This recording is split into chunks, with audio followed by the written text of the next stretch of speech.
Ассаламу алейкум рахматуллахи ва баракатух.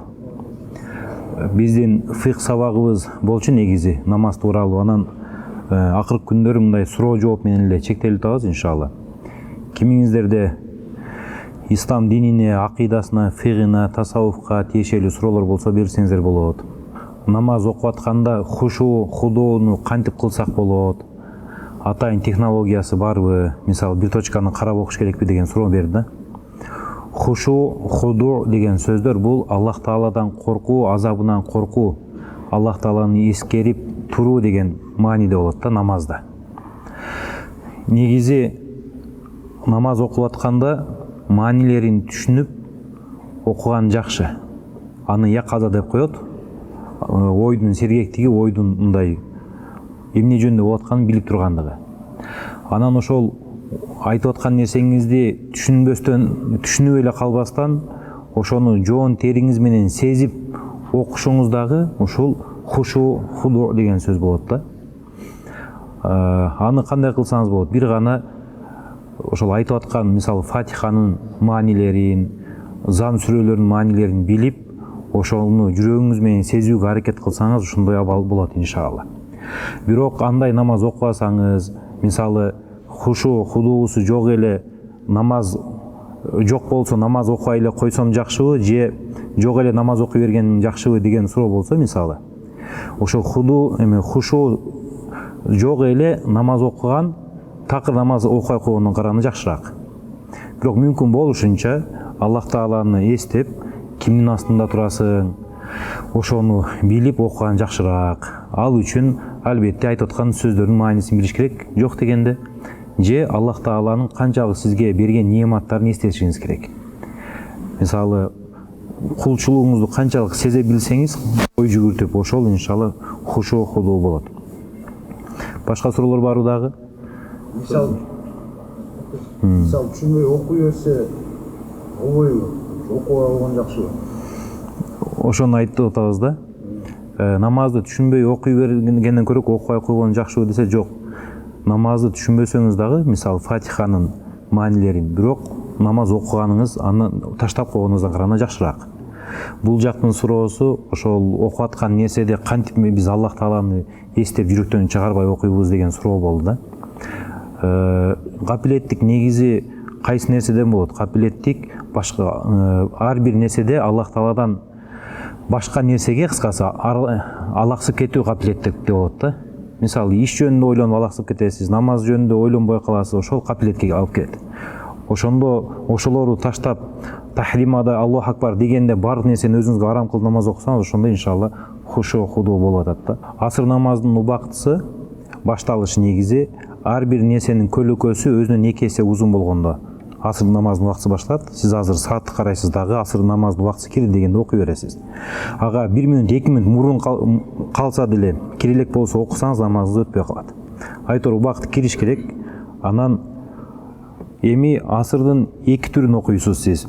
Же ошол күнкү асыр намазын окуйсуз, убакыт өтүп баратат да, күн уже батып баратат. Мындай күн болсо, акыры мындай батып баратса, ошол күндүн убактысын, ошол күндүн асырын окуп атасыз. Ошол кезде эгер күндүн көзү жерге батып кете элек болсо, башкача айтканда Насаат медиада шамга азан айтылып кала элек болсо, анда Аллаху акбар деп асырдын убактысына жетишсеңиз, жетиштиңиз иншалла. Бирок анчалык кечиктирип жиберген макруh болот да албетте.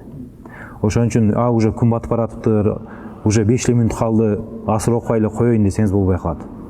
Аллаху акбар дегенге жетишесиз, окушуңуз керек болуп калат. Бул түшүнүктүү иншалла. Экинчи түрү бүгүнкү асыр эмес, мурунку каза болгон асырыңыз бар да. Каза намазыңыз бар.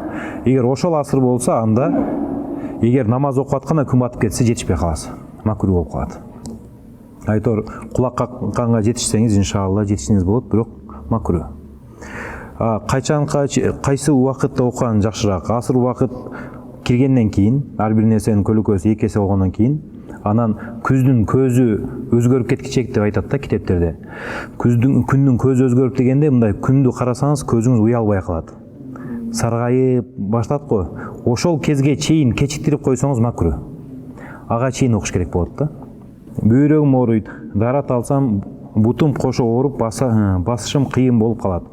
таяммум менен намаз окусам болобу? Эгер даарат алганда мисалы бутту жууса бөйрөгү ооруп басышы кыйын болуп атса, анда бутуна масы кийип туруп бир сыйра дарыта алгандан кийин кадимкидей эле масыга мас тартып окуп жүрө берет.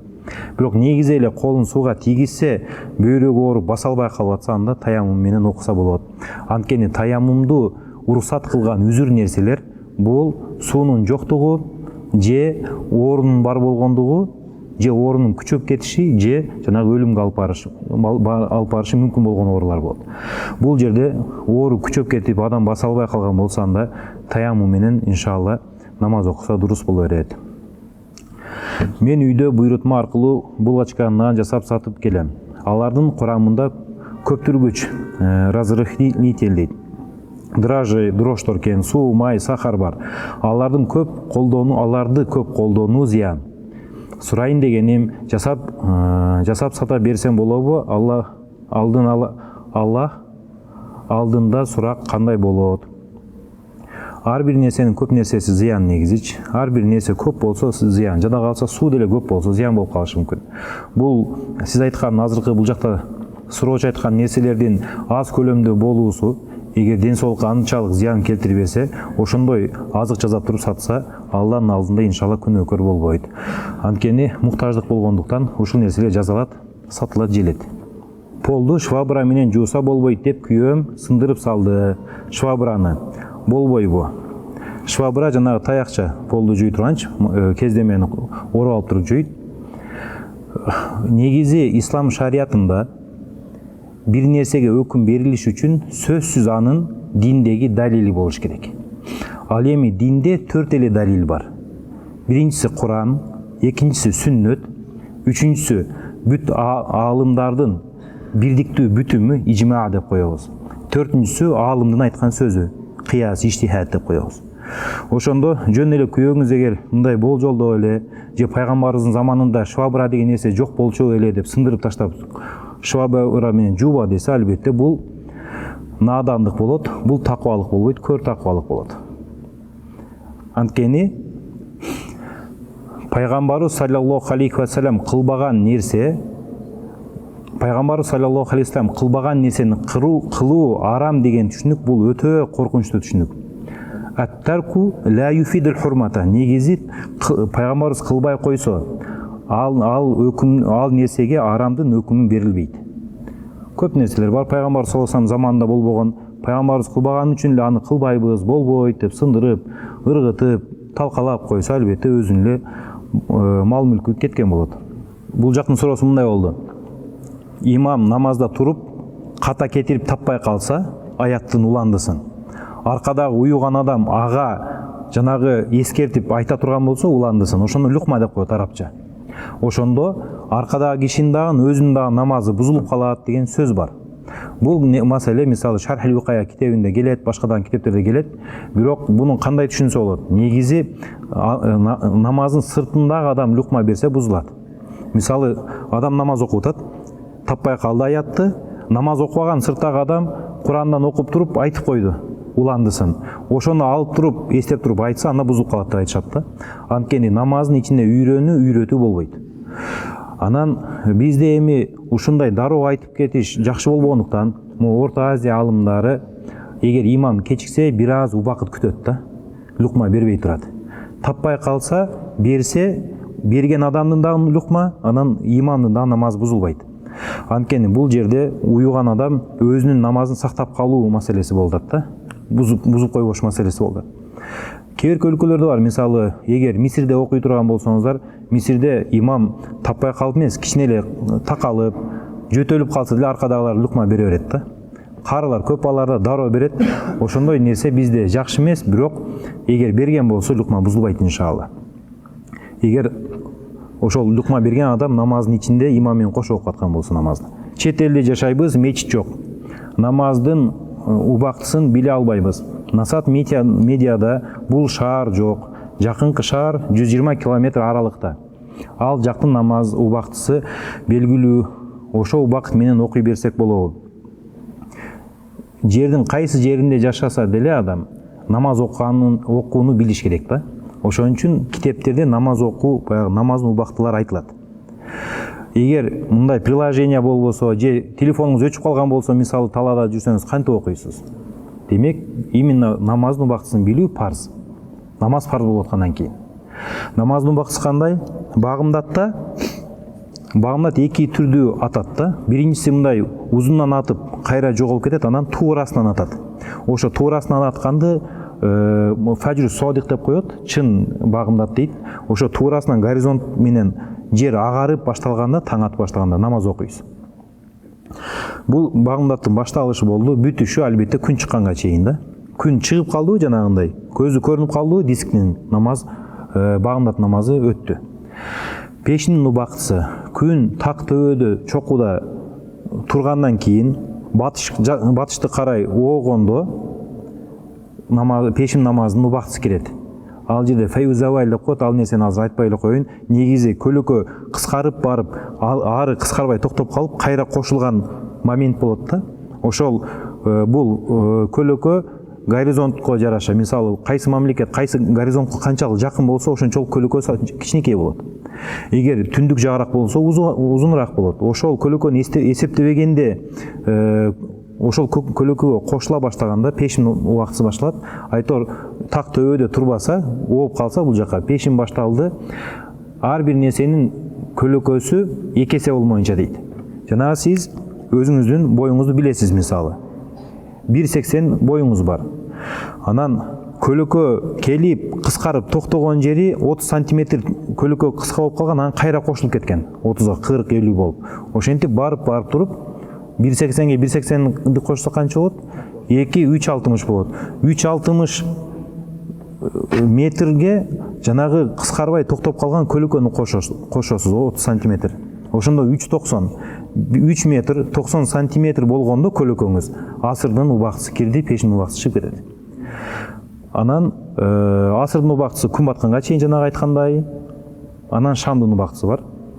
Шамдын убактысы күн баткандан баштап жер караңгы болбосо деле күн батса уже шамдын убактысы кирди. Шамдын убактысы кирди.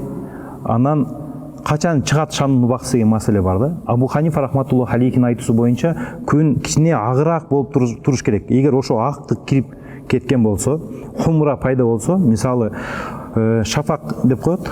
Шафак деген жанагы күндүн кызылы, эме шооласы, кызыл шооласы турган кезде шамдын убактысы бар. Ошол кыздын шооласы кетип капкараңгы болуп, анан асманда жылдыз байлап деп коет. Асманда быдырап жылдыз чыгып кетсе, бир эле жылдыз эмес, бир канча жылдыз чыкса, анан куптанын убактысы кирет. Ушул жерде анан талаш. Ханафи мазхабынын өзүндө талаш.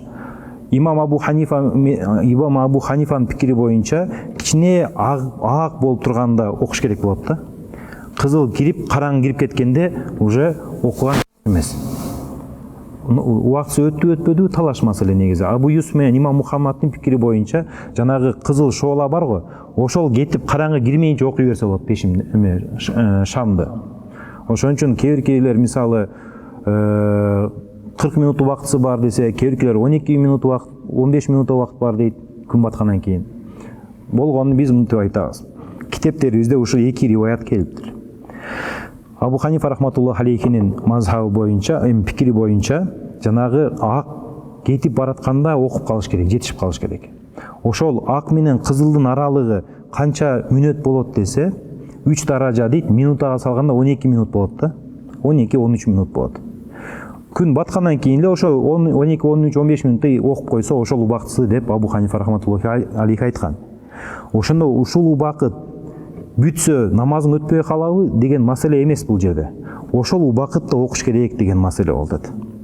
Эми андан кийин кечигип калса, Абу Юсуф менен Имам Мухаммадда жанагы кызыл кетмейинче. А кызыл качан кетет экен? 40 минут ар жерде ар түрдүү. Канчалык түндүк болсо, өлкө түндүк жакта болсо, ошончолук узак кетет. Мисалы, Россиянын кээ бир өлкөлөрүндө 2 саат болуп кетиши мүмкүн. Караңгы кирмейинче. Ошон үчүн эң жакшысы жанагы азан айтылар менен дароо шыр окуган жакшы албетте. Анан жанагы 15 минут өтүп кетти, болду, намазым каза болду деп отура берген дагы болбойт. Окуй бериш керек болот иншалла. Өзү фатва жанагы Абу Ханифанын шакирттеринин сөзүнө берилет да. Кызыл кетмейинче окуса үлгүрдүү болуп эсептелет, ошол элге жеңил болот дейт. Ал эми этияттык үчүн ак учурунда окуган жакшы. Булардын баарын эмнеге сиздерге айттым? Бул кишинин суроосунда Насат медиа көрсөтпөйт экен, Насат медиада шаары көрсөтпөйт экен, бирок убакытты кантип окуйбуз? 120 километр алыстагы шаар көрсөтүп атат дейт. Эми ал 120 километр алыстагы шаар батыштабы же чыгыштабы же түндүктөбү түштүктөбү ошого дагы жараша болот. Жакшысы мен азыркы айткан убакыттарды билип алган жакшы. Болбосо жанагы болжол менен өзү эсептеш керек болуп калат айтор. Эгер кичине эртерээк кирген болсо жанагы айтылган шаарда убакыт, ошол убакытты карап туруп эле окуй берсе намаз өтпөй калышы мүмкүн да. Ошон үчүн намаз убактысын билиш керек. Болгондагы бир маселе калат. Өтө түндүктө жашаган өлкөлөрдө 6 ай кыш, 6 ай жай болуп калышы мүмкүн да, мисалы. Кээде күн батпай коюшу мүмкүн. Анын өзүнүн маселеси бар. Ошол өлкөлөр ушундай жакынкы күн баткан шаардын убактысына карап намаз окуса болот айтор. Аялдардын буту учуна чейин толук аврат деп эсептелеби же кызыл ашыкка чейинби? Аялдардын буту негизи буттун ушул мол жагын кадам деп коет арабчада. Кадам деп биз кадамды шилтеген айтабыз го, арабта ушул бут. Ошондо кызыл ашыкка чейин аял кишинин буту аврат эмеспи десе Ханафи мазхабында талаш. Кээ-бирки алымдарыбыз мисалы намазда буттун 4төн 1 ачылып калса, намаз бузулуп калат, ошо кызыл ашыктан бул жагы деген алымдар бар да. Анткени аврат эмес деп алар аял кишинин жүзүн, бетин, анан могул алаканын, колун айтат. Башка жери бар аврат деп айткандар бар. Анан эми мисалы Хашат ибн Абидинде, Дурул Мухтарларда аял кишинин жүзү, алаканы, анан ушул буту кызыл ашыкка чейин аврат эмес деп айтышат да. Айтор, кээ-бир китептерибизде аврат деди, кээ-бир китептерибизде аврат эмес деди. Бирок Ихтияр китебинде намаздын ичинде аврат эмес, намаздын сыртында аврат деп жооп берген. Башкача айтканда, намаз окуп атканда, эгер носкисин кийбей калса же эгер үстүн жаап турса деле көйнөгү, буту ачылып калса, ана намазы бузулбайт деген сөз бул. Бирок намаздын сыртында болсо, жанагы тулку боюн сүрөттөй турган, сүрөттөй турган нерсе болгондуктан бут. Анан эркектердин шахваты козголо турган нерсе болгондуктан намаздын сыртында же көчөдө жүргөндө байпак кийип жүрүш керек болуп калат. Туурасы ошол да. Анткени аврат деген жада калса намазда ачылып калса бузулат деген алымдарыбыз бар. Ошон үчүн бул жерде жанагы сөздү айтсак жеңилирээк болот. Намаздын ичинде аврат эмес дейбиз, намаздын сыртында аврат. Каза намаздарды байкабай санынан көп окуп койсо эмне болот?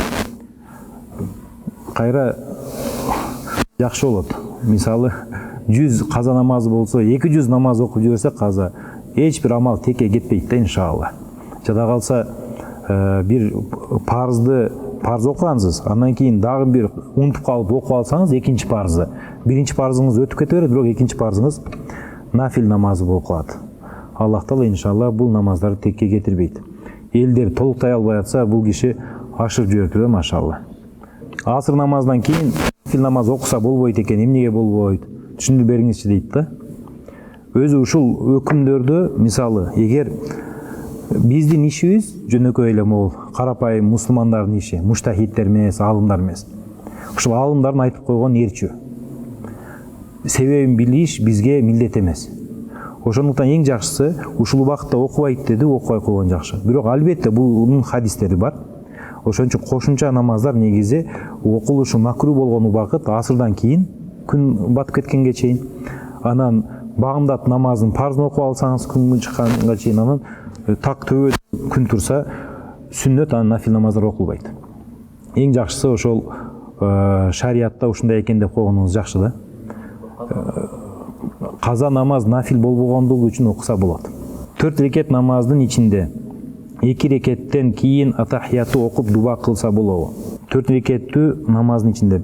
Бул суроодо намаз кайсы намаз? Нафилби? Бул жакта таксыры сурагандай же парзбы айтылган жок, Ошондо экөөнү тең айтабыз. Мисалы, парз намазына 4 рекет парз окуп атасыз.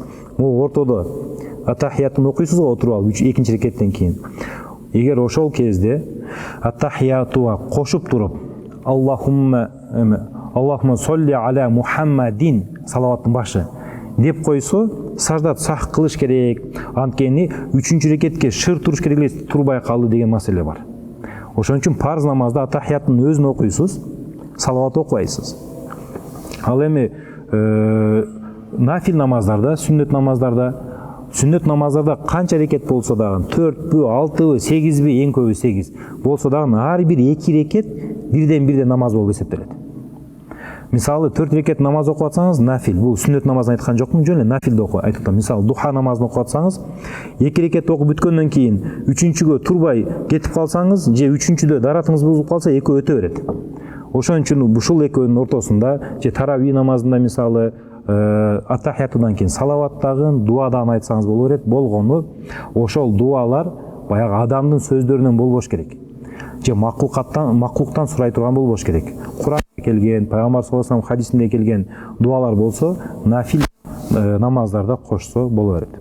Адам мечитке кирсе, имам намазын бүтүрүп койду. Ошондо кечип келгендер дагы бир экинчи жамаат болуп окуган жакшы, инфиродий болуп жалгыз окуган жакшы деген суроо болду. Ушул маселени текрол жамаа деп коет. Жамаат кайра кайталап окуш деп коет да. Фик китептеринде макру деп айтылган сөзү бар, жактырылбайт деген. Бирок ошол макру сөзүн мисалы Ибн Абидин өзүнүн хайшасында кайсы макруну айтат? Биринчи жамааттай болуп, ала хиятил ула деп келет да, биринчи жамааттай болуп имамдын ордуна туруп, кадимкидей жамаат тизилип, өзүнчө башка жамаат болуп окуса, биринчиден ал болбойт макру. Бирок биринчи имамдын ордунда эмес, башка бир бурчунда окуй турган болсо, жалгыз окугандан көрө жамаат менен окуганда жамааттын соо кадимкидей алынат иншалла. Макрулугу жок. Болгону бир эле айылдын, бир эле махаланын мусулмандары ар түрдүү жамаат болуп кетпесин дегендиктен биринчи жамааттагыдай кылып окуган макру болот. Анан өзүнчө окуса боло берет иншалла. Доскреда банкта шарият терезеси жок. Негизи эле толугу менен ал жанагы уруксат берилбеген банктардан да, шариятка туура келбеген банктардан. Ошонун кайсы гана продукциясы болбосун же картасы болбосун, эгер андан счет ачса, андан кредит алса, кадимкидей адаттагы кредит болот да, бул шариятка туура келбейт. Мейли 60 күн болсун, мейли 30 күн болсун, мисалы, ошонун ичинде кайра кайтарып берсе, пеня туубайт дей турган болсо деле, башында берип атканда карыз, ал жакта шарт коюлганда, эгер кечиксең, панча пеня төлөнөт деп. Ошон үчүн башынан эле бул риба, арам болуп калат. Кошулса деле, кошулбайды деле алып келип төгүп койсоңуз деле арам болот. Бул жанагы ломбард сыяктуу да. Ломбардка бир буюмун алып барып туруп, мисалы 15 күнгө акча аласың го. Анан 15 күнүн ичинде кайра келип, ошол акчаны эле берип, бир тыйын кошпой үстүнө буюмуңду алсаң деле ошол арам иш болот. Бир адам $10.000 бир комнаталык помещение алды. Аны стоматология кылып арендага берди. Зекетти $10.000 береби же арендадан түшкөн пайдасынан береби? $10.000 дагы бербейт. Эми үйдүн кунунан, андан дагы зекет чыгарбайт, арендадан дагы зекет чыгарбайт, ижарадан. Эмнеден чыгарат анда? Бул акчалай жанагы кирешелер, мисалы үйлөрдү, помещенияларды берген да, арендагачы. Ошолордон түшкөн кирешелер, анан башка өзүнүн кылган соода сатыгы бар, баары агып келип бир жерге куят. Ошол куйган капиталы бир жылда белгилүү бир сумма болот. Ошол суммасы эгер 85 грамм алтындын кунунан ашса, $3.000 примерно ашыгыраак болсо, $10.000 болобу, $20.000 болобу, ошол кирешенин өзүнөн берет. Бирок ошол акчадан алып туруп, мисалы, жер сатып алса, үй сатып алса, машина сатып алса арендага бергенге, машинанын акчасы мисалы $10.000 болсо, ал $10.000 киреше алып келип аткан источник катары эле болот. Андан зекет чыкпайт. Ошол топтогон акча жанагы бир казанга куйганда ошол жактан чыгарат. Кимдир мындай деп ойлойт да, мен мисалы квартирамды 50.000 сомго берсем, бир жыл ай сайын, анан бир жылда мисалы мынча сом болсо, ошонун канчасын берем дейт. Өзүнчө эсептелбейт. Бул акчалар баардык именно алтын, күмүш же акчалай болгон кирешенин баары бир эсептелет дагы, ошого жараша берет. Болгону мал болбосо, анан жанагындай эгин талаадан алынган мөмө болбосо, алар баары бир эсептелет иншалла. Банкта шарият терезеси бар. Ал жерде 3 шарият кеңеши бар. Бирөөсү Олжобай дамыла, экинчиси Тажидин дамыла, үчүнчүсү менмин. Анан мен ал жерде төрагамын ошол шарият кеңешинин. Анан ар бир ошол сиз айткан маселелер ошол биздин көздүн алдынан өтөт биринчи. Ошондо бул жактын суроосу мындай болду. Эгер мен мурабакага бир товар сатып алсам, анан айтылган мөөнөттөн кечигип кетсем, анда үстүнө штраф төлөнөт экен, коюлат экен. Ошол нерсе арамга окшошуп калды. Анткени бул жакта деле традициондук кредитте деле ошончо акча берип атасың, бул жакта деле мурабакада ошончо акча берип атасың деп айтышат. Ошондой болду да сурооңуз, Ооба. Ошол мажбурлуу түрдө мен кечиктирсем мынча күнүнө садака берем деп кагаз жазып берет алган адам. Эми мындай деп карайбыз. Азыр мисалы сиз ошол банкка барсаңыз, сизди эч ким тааныбайт. Анан азыр эле эл аябай көп дагы адамдар бири-бирин тааныбайт да. Анан тааныбаган маселеде бул ишеничтүү болобу, кайра акчаны алып келип береби, бербейби? Биринчи маселе турат. Экинчиси, эгер акчаны алып келип бербесе, кантип ошол карызды мен доолаймын деген экинчи маселе турат. Ошондо азыркы күнү бул инструменттен башка вариант жок болуп атат. Өзүн өзү милдеттендирип, садака чыгарткандан башка жол жок болуп атат. Кээ бирки майда мисалы телефон саткан жерлерге мындай деп кеңеш беребиз. Эгер акчасын төлөбөй койсо, мейли деп албай эле кой, бирок милицияга берип кой, чет өлкөгө чыга албай калат дейбиз, бирок бизнес бул менен жүрбөй экен, токтоп калат экен. Ошон үчүн бул жерде сен садакага берип атсаң деле бул деле акча болуп атпайбы, жана үстүнө кошулган акча болуп атпайбы, экөө айырмасы жок болуп калды десеңиз, айырмасы чоң бул жерде. Анткени адаттагы банкта эгер кечигип калса төлөнгөн пения ошол банктын өзүнүн чөнтөгүнө кетет. Ал эми ислам терезеси аркылуу берилген жана финансирование эгер кечигип калса, сиз садака чыгарсаңыз, ошол садакаңыз банктын чөнтөгүнө түшпөйт.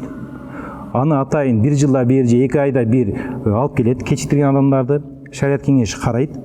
Анан көбүнчө эгер жүйөлүү себеп менен кечигип калган болсо, кечип жиберишет. Албай эле кой, мисалы бизде ошондой көп болот. Мынча 20 канча миң сом туп жибериптир пениясы, буну пенияме дебейт эми анычы, жанагы садакасы. Буну өзүнө эле кайра кайтарып коелу деген чечим болот. Бирок ал атайын эле кечиктирип, ушундай кош көңүлдүү кылып аткан болсо, анда ошонун акчасын атайын мамлекеттик жетимдер үйүнө, мисалы же кары картаңдардын үйү, же рак менен ооруган адамдарга шотун ошол жака төлөп коебуз да. Бул болгону акча доолоо жолу болуп атат, башка бир жол жок. ГИКтен үй алса болобу? ГИК деген бул мамлекеттик ипотека компаниясы да. Мамлекеттик ипотека компаниясында жанагы кечиктирип төлөө шарттарында атайын ошо пениялар кошулган, анан булар ошол компаниянын өзүнө кетет. Ошондуктан негизги өкүмү ГИКтин ГИК аркылуу үй алыш арам. Ипотека аркылуу үй алыш арам. Болгону, эгерде ГИКтин коюлган суммасы, мисалы суммасына сиздин акчаңыз жетет, бирок башка жол жок сизде үй ала турган. Өтө кымбат айырма болуп атат, же сиз бюджетниксиз, сиздин айлык маянаңыз ошо ГИКке эле жетет да. Анткени ГИК же башка бир банктар аркылуу үй алып атканда алар сиздин кирешеңизди карайт. Киреше булагыңыз мисалы бир айды жаап жатса, анан 100%-дын бир 50%-ын төлөсөңүз, 50%-ы өзүңүздө калып атса, ошол дагы жашоого жетип атса, анда берет үйдү. Бирок азыр үй алам дегендер мисалы 30%-ын бергенден кийин деле андан кийинки төлөй турган 5 жылга төлөнгөн үйлөрдү ала турган болсо, мисалы 100 миң, 150 миң эң азында төлөйт да. Жөнөкөй кыргыз жаранында 150 миң төлөш үчүн ай сайын анда 300 миң айлык алыш керек. Андай жок эми, бюджеттик мекемелер тем более жок. Ошондуктан ГИКтики эгер жете турган болсо, сиз төлөй ала турган болсоңуз, анан бул 15-20 жылга майдаланып берилген болсо, мындан башка үй алууга мүмкүнчүлүгүңүз болбосо, мисалы айылыңызда жер жок, жер сатып жиберип үй алгыдай, же кичинекей болсо дагы өзүңүздүн мындай башкалкалай турган үйүңүз жок, такыр квартирада жашап, эгер ушундай болуп жүрө берсе, үй алуу сизде мүмкүнчүлүгү такыр жок болуп калса, ГИКтен үй алууга шарият уруксат берет.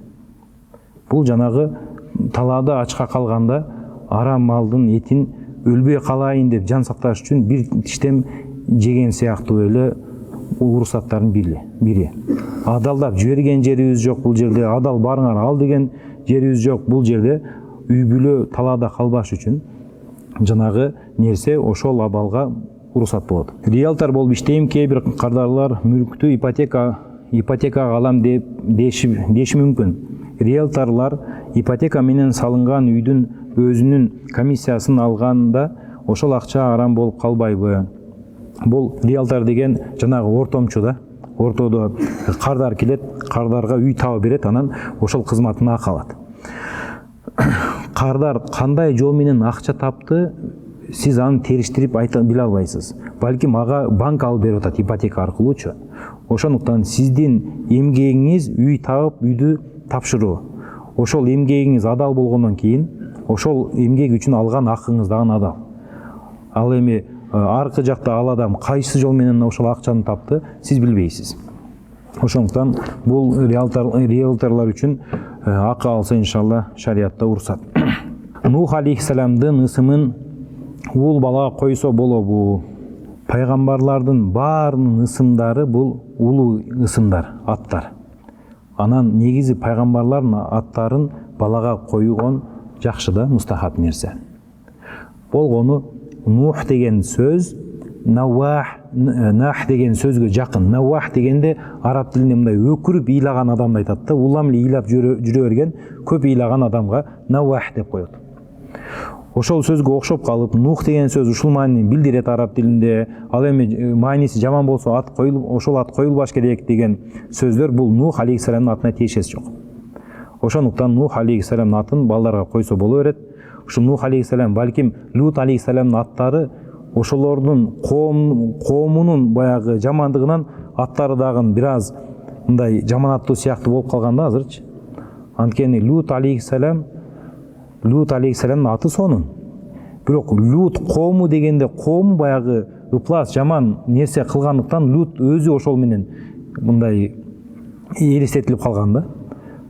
Андай эмес, кайсы гана пайгамбар болбосун, эгер аты пайгамбардын аты болсо анда койсо боло берет иншалла. Эпилепсия оорусун кантип айыктырса болот? Дем салып айыктырса болобу? Эпилепсия деген бул талма болсо керек эле. Муундары тырышып талмасы кармап эсин алып жатып калат. Буну арабча мараду сара деп коет. Сара деген өзүн жоготуп коюу.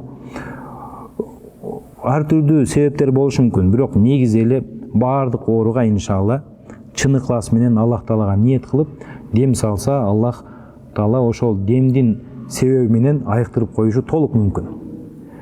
Болгону бул дем салуу себептердин эле арасындагы бир себепти кармануу болот да. Мисалы, ичиң ооруп атса, дары ичсең ал деле себеп, дем салсаң ал деле себеп. Ошон үчүн дем эле салып дарыланбай коюш керек, же дарылангандан кийин дем салбаш керек, анын кереги жок деген жок. Кадимкидей себептерди аткара бериш керек иншалла. Эпилепсия болсо дагы демди сала бериш керек. Аллах иншалла шифасын берсин. Эгинден үшүрдү бир тууганына берсе болобу? Эжем мени менен жашайт, экинчи топтогу инвалид. Эгиндин үшүрү, зекет, булардын баары бир тууганга берилет. Керек болсо башкага бергенден көрө ошо өзүңдүн бир тууганыңа берген жакшыраак болот. Зекет менен үшүр кимге берилбейт? Өйдө тараптан атага, энеге, чоң ата, чоң энеге, анткени аларды өзүң багууга милдеттүүсүң. Анан төмөн тараптан балдарыңдын балдары, аялың ушуларга бергенге болбойт. Ал эми каптал деп коет арабчада, бул бир туугандар, же эки бир туугандар, буларга берсе боло берет иншалла. Бул дүйнөдөгү жакшы амалдарды кылып жатканда эмнени ниет кылып кылабыз? Алла Тааланын ыраазычылыгы үчүн кылабызбы, же сооп алуу ниетинде кылабызбы? Кээ бирки жакшы амалдарда соопту ниет кылганга жетишпей эле кылып койсо сооп берилеби? Негизи эле соопту ниет кылбаса сооп берилбейби? Бул киши бул суроодо жакшы амалдар, ниет, сооп, ыраазычылык деген сөздөр айтып атат да. Мисалы, Алла Тааланын ыраазычылыгы үчүн кылабызбы, же сооп үчүнбү? Ошол сооп Алла Тааланын ыраазычылыгы деген сөз. Ыраазы болуу деген сен сага пайдалуу же сенен зыянды жок кылган нерсе болсо сен сүйүнсөң ыраазы болосуң адамдачы. Ал эми Алла Тааланын ыраазычылыгын андай деп түшүнбөшүбүз керек. Алла Тааланын ыраазычылыгы дегенде Алла Тааланын сообу деп түшүнөбүз. Сооп деген сөз өзү жаза дегенди билдирет. Арабчада жанагы бир нерсенин артынан берилген ошону кесепети да. Жакшылык кылдың Алла Таала сооп берет. Алла Таала ыраазы болот. Ыраазы болот деген сөздүн мааниси ал сооп берет деген сөз. Эми ниет. Ниет деген бул адамдын максаты. Бир нерсени максаттуу түрдө кылган нерсени ниет дейбиз. Анын орду албетте жүрөк менен адам ниет кылат, атайын тил менен айтыш шарт эмес.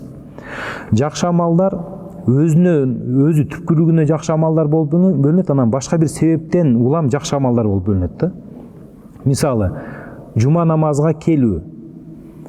Бул жакшы амал да.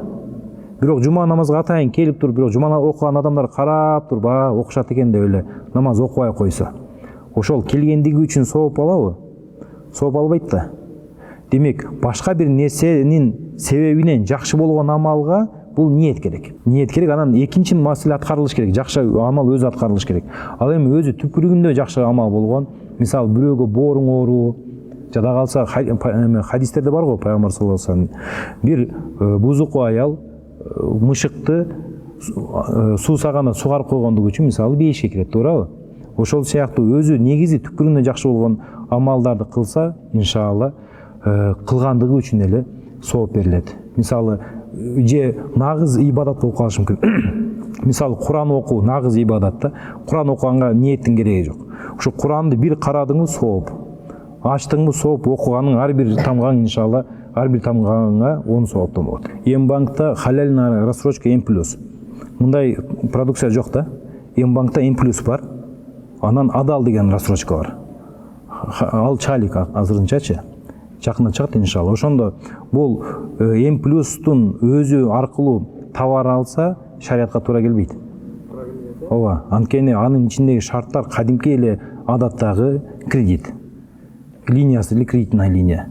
Ошон үчүн сен мисалы үстүнөн бир таан тыйын кошпой төлөгөн күндө деле баары бир келишимдин өзү туура эмес болгондуктан М+ аркылуу товар алган шариатка туура келбейт. Ал чалик. Бирок М+тан башка мисалы Cash to you, анкин Zero деген башка банктардын ушундай продукциялар бар го, ошолор дагы шариатка туура келбейт. Келишим туура эмес болуп аткандыгы үчүн. Адам кандай учурларда динден чыгат? Ушул маселеге кененирээк токтолуп кетесизби? Мага дайыма динден чыгып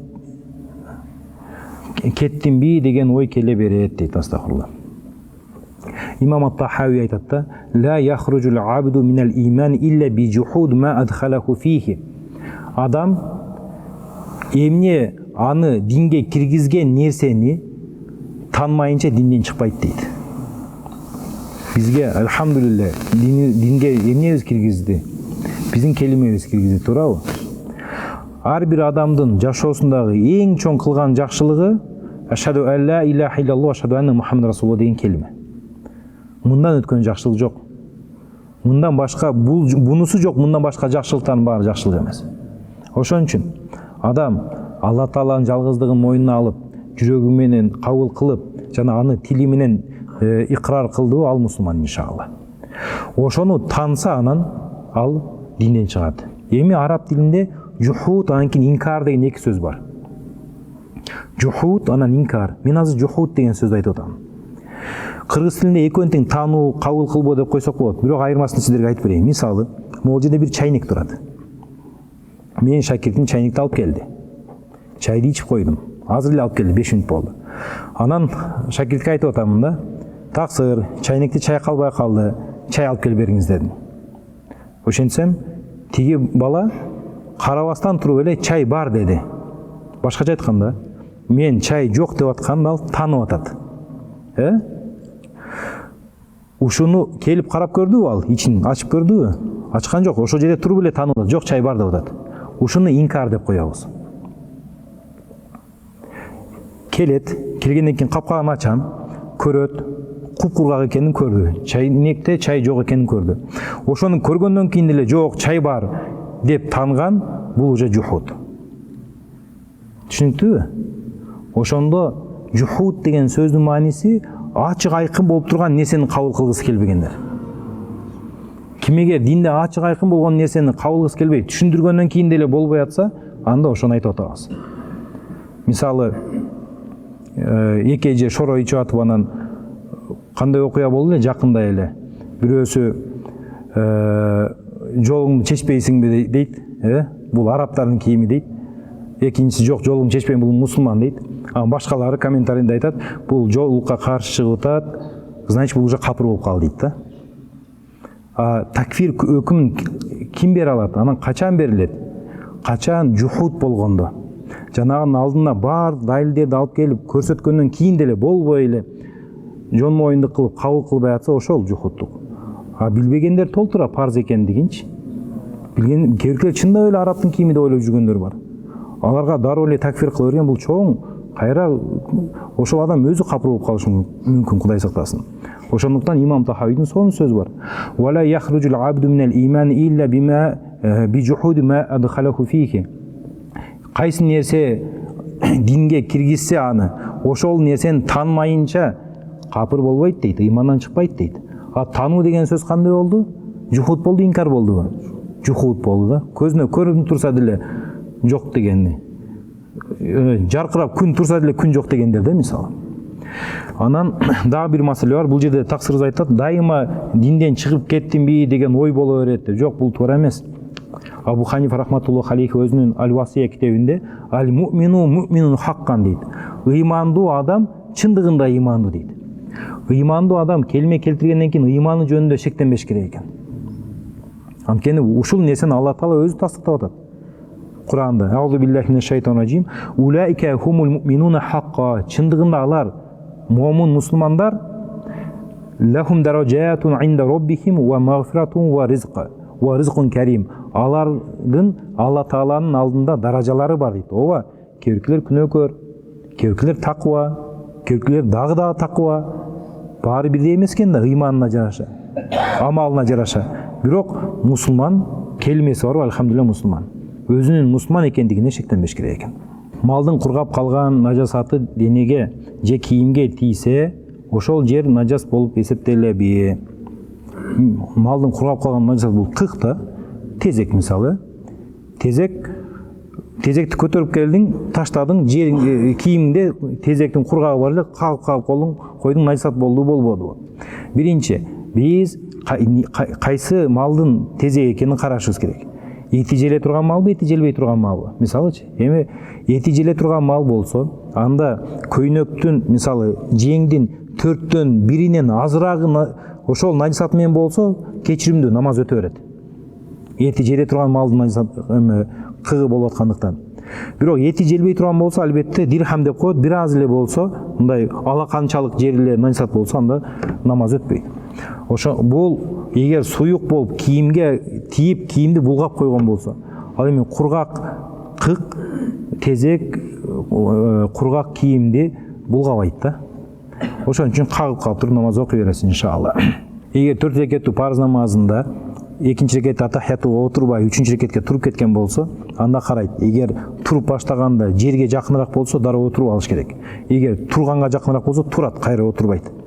Анан үчүнчүдү окубайт, 4-үнчүсүндү кадимкидей бүтүрөт.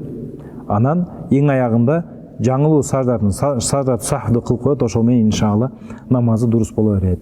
Саждату сахв кылуу үчүн канча жака салам бериш керек? Бир эле жакка же эки жаккабы деген суроо болду да. Саждат сахв деген унутуп калган нерсеси үчүн эки жолу кайра сажда кылуу. Бирок эмнени унутуп калса, важипти унутуп калсаңыз, сүннөттү унутсаңыз кылбайсыз. Рукунду унутуп калсаңыз, негизи намазыңыз бузулду. Бирок важиптер бар, мисалы 18 важип бар. Ошонун бирөөсүн унутуп калсаңыз, ордун жылдырып жиберсеңиз, анда эки жака бергенден кийин, ордуңуздан туруп кете элекке чейин, башка бирөөгө сүйлөгөнгө чейин эстеп кетип, кайра сажда кылсаңыз жетиштиңиз, намаздан чыкпайсыз. Намаздан башка нерсе менен алек болуп кетмейинче, сажда сахв эгер сизге важип болсо, намазыңыз бузулбай турат. Бир гана бирөө эскертип койсо, намазыңыз бузулуп калат, же өзүңүз сүйлөп, же көкүрөгүңүз мисалы кыбыладан бурулуп кетсе, намазыңыз бузулуп калат. Бирок эки жака салам берип, дароо эстеп кетсеңиз, кайра сажда сахв кылдырып, намазыңызды толуктай бересиз иншалла. Эми экинчи маселе. Эгер сажда сахв кылыш керек болсо, анда бир эле жака салам берилеби, эки жака салам берилеби деген маселе бар. Ошо жакшысы бир жакка салам берет дагы, андан кийин кайра сажда сак кыла берет иншалла. Эки жакка салам берип алса деле намаз бузулбайт деп айттык. Эркек киши аялына кайда бара турганын айтуусу милдетпи дейт. Бул милдетчилик качан келет? Ким кимдин карамагында, ким кимдин вали ошондо. Мисалы, аял киши эркектин карамагында, эркек киши аялга жоопту. Ошол кезде аял ар бир кадамын күйөөсүнө айтып жүрүш керек мисалы. Бирок эркек киши айтууга милдеттүү эмес. Күйөөсүнө айтпай садака берсе болобу, күйөөсүнө айтпай садака берсе болот, эгер садака адаттагы садака болсо, бир аз акча болсо. Бирок көп суммада садака берсе албетте уруксат эмес. Күйөөсүнүн акчасы болсо эгер. Намаздын убактысына канча мүнөт калганда окуй берсе болот. Муктаждыкта окуй берсе болобу жана кандай? Себеби биз Россияда иштейбиз. Түшкү тамак маалында пешимдин убактысы кирет 12ден 38 өткөндө. Чоң агалар 10 мүнөт калганда эле азын айтып намаз окуй беришет. Бизге болот уруксат, биз мусапырбыз, башка өлкөдө иштеп жүрөбүз деп ушул нерсе туурабы? Бул нерсе туура эмес. Ар бир намаз өзүнүн убактысы киргенден кийин гана аткарылышы шарт. Ага чейин эгер намаз окулган болсо анда ал нафил болуп эсептелет, бирок милдетинен кутулбайт. Ошон үчүн мусапырлык намаздын убактыларын өзгөртпөйбү? Биздин мазхабта убактыларын өзгөртпөйт. Биздин мазхабта 5 маал намаз бар, 5 маал намаз ошо мусапыр болсоң деле калат. Башкалар мисалы пеши менен асырды бир окуп коюшу мүмкүн, куптанда шам менен куптанды бир окуп коюшу мүмкүн. Жок. Bizde her bir namaz öz ubağında okuluş gerek. Allah'ım bağrınızdan razı olsun. Amin. Allahümme zidni ilmen nafi'an ve rizqan vasi'an ve amelen mutakabbelen ve şifa min kulli da' bi rahmetike ya erhamer rahimin. Esselamu aleyküm ve rahmetullahi ve berekatuhu.